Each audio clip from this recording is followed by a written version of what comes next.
हरे कृष्ण हरे कृष्ण हरे कृष्ण हरे कृष्ण।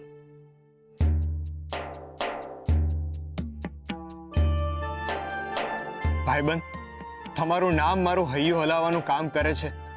મારા જીવન અને મન પર પડેલા ઘા પર તમારું નામ દવાનું કામ કરી રહ્યું છે। પણ મને એક વાત જણાવો, શું ચાલી રહ્યું છે તમારા મનમાં? હું જાણું છું તમને અને સમજુ પણ છું કે તમારા મનમાં કંઈક તો હાલી રહ્યું છે। જ્યારથી મેં સંન્યાસ લેવાની વાત કરી છે ત્યારથી તમે મને બીજી બાજુ જ દોરી રહ્યા છો।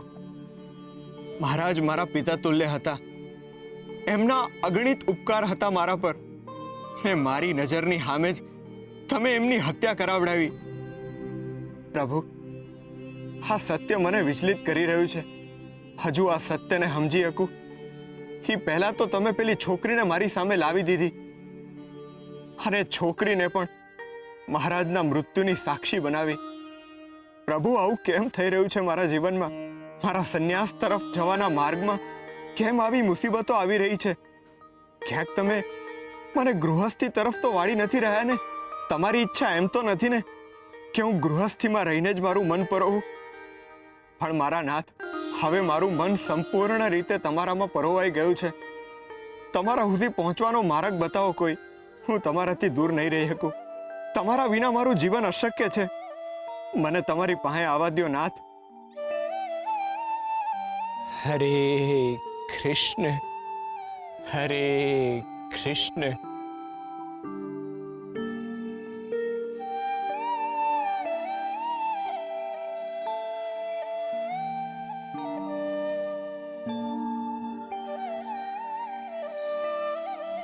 તુલસી બહુ, તમને એક વાત કહું? તમારે પરવાનગી ના લેવાની હોય ભા। તમને ખબર જ હશે કે આપણા મહારાજનું મૃત્યુ થયું છે।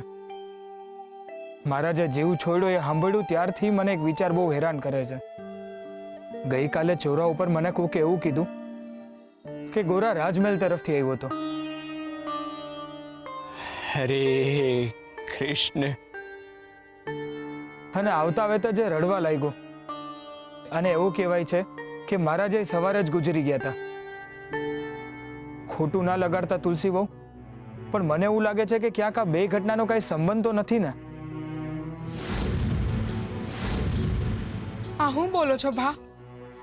તુલસી બહુ, મને આવું લાગે છે। બાકી તો હરીને જ ખબર કે વાત શું છે। પણ તમને ગોરાને જોઈને કઈ અજુગતું નથી લાગતું? મને પણ એ કોઈ મૂંઝવણમાં તો દેખાઈ જ રહ્યા છે, પણ કારણ શું છે એ તો મને નથી ખબર ને એ કઈ કહેતાય નથી। સતત મનમાં કંઈક ને કંઈક વિચાર્યા કરે છે। કોઈ વિચાર એમને મૂંઝવી રહ્યો હોય ને એવું લાગે છે। હું પણ એ જ જોઈ રહ્યો છું તુલસી બહુ, એટલે જ તો મેં તમને આ વાત કરી।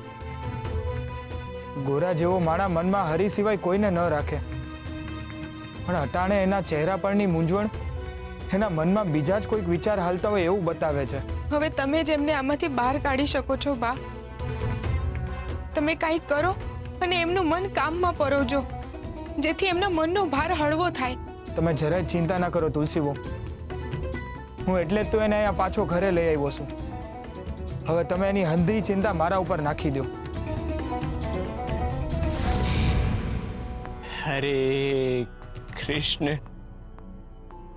હરે કૃષ્ણ।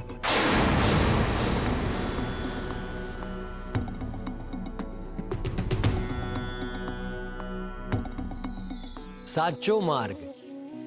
જીવન હંમેશા એક જ માર્ગ પર આગળ વધે છે, અને જો એ માર્ગ આગળ જઈને ખોટા સ્થળે જોડાતો હોય તો જીવનને ખોટી દિશામાં જવું પડે છે। મુશ્કેલ પરિસ્થિતિ એવા વાવાઝોડા જેવી છે જે મનુષ્યના જીવનને, જીવનના સત્યને અને સાચા મૂલ્યોને મનુષ્ય પાસેથી દૂર લઈ જાય છે। મુશ્કેલીના સમયમાં મનુષ્ય પોતાના સંસ્કાર અને સભ્યતાને પણ છોડી દે છે, પરંતુ આ જ સમય હોય છે મૂલ્યોને સાચવવાનો, મૂલ્યોને પકડી રાખવાનો અને મૂલ્યોનું સન્માન કરવાનો। જે મનુષ્ય મુશ્કેલીના વાવાઝોડામાં આધ્યાત્મના વૃક્ષને પકડી રાખે છે એ ક્યારેય ખોટા માર્ગે નથી વળતો. એવા મનુષ્યો વાવાઝોડું ક્ષમતા ફરીથી સાચા માર્ગે ચાલવા લાગે છે. તકલીફોમાં ઊભા રહી જવું એનો અર્થ એ છે કે તકલીફ પછી સાચા માર્ગે ચાલવું.